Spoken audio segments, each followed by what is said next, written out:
வணக்கம் மக்களே, இது உங்கள் ஓவியத்துடன் திருக்குறள்.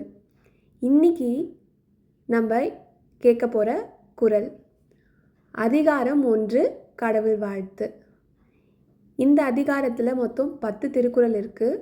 அதில் முதல் திருக்குறள் குறள் 1, அகர முதல எழுத்தெல்லாம் ஆதிபகவன் முதற்றே உலகு. இந்த குறளுடைய அர்த்தம் என்னன்னு பார்ப்போம்.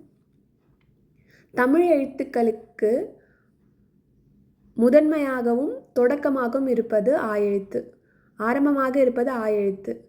அதே போல் இந்த உலகத்திற்கு முதன்மையாகவும் தொடக்கமாகவும் இருப்பது கடவுள் தான் அப்படின்னு நம்ம திருவள்ளுவர் சொல்கிறாரு.